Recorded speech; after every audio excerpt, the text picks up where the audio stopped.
One thing you talk about in your book is how successful CEOs focus on the speed at which they make decisions rather than the precision around decision making. Tell us why this is important. Yeah, that was one of it. So we had many surprises in doing the research for the book. We really didn't set out to kind of prove or disprove any hypotheses. It was very important for us to understand what the data really tells us. And one of the surprises is that, so first of all, we found that highly decisive CEOs are 15 times more likely to succeed. Well, that doesn't sound all that surprising, because obviously we want those at the top making good decisions, because they affect the whole company, the whole enterprise. But what did surprise us, we expected that it would be much more about the accuracy of decisions. We always think of, these individuals at the top as being endowed with better decision-making ability. They're just more accurate. They make better calls. And they do make a lot of good calls, but actually what made them stand out was the speed of their decision-making. So that was a big surprise for us. And then what we did is we dug further to understand how is it that they do it. CEO is a pace setter for the business. And so the pace of decision-making at the top is really critical, because it would be highly difficult, unusual, or even impossible for the rest of the business to outpace the CEO.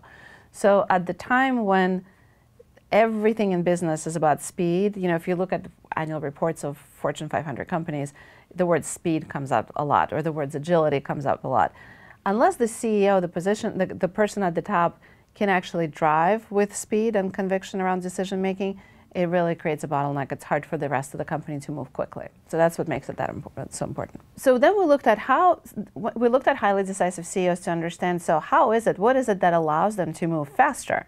Are they smarter than the next person? And actually what we found is they do two things really well. They make faster decisions and they make fewer decisions. So one of the ways of being decisive is actually deciding what not to decide on. One of the CEOs that we've gotten to know over the last few years is Madeline Bell.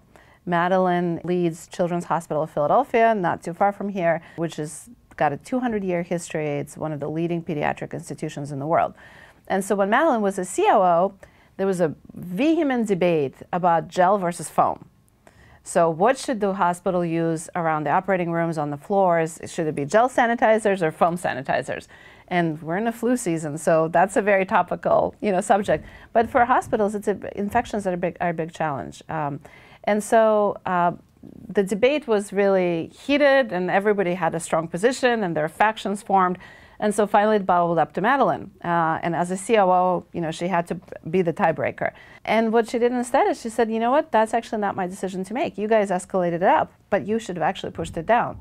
Because the people that are most affected by this decision, and people who have the most hands-on knowledge of what the right call would be, aren't even us in the executive suite. Forget about me. They're actually people on the ground. And so she pushed it down, and that was her way of actually making a faster decision, which was pushing her team to decide, as opposed to taking that on herself, which would be tempting.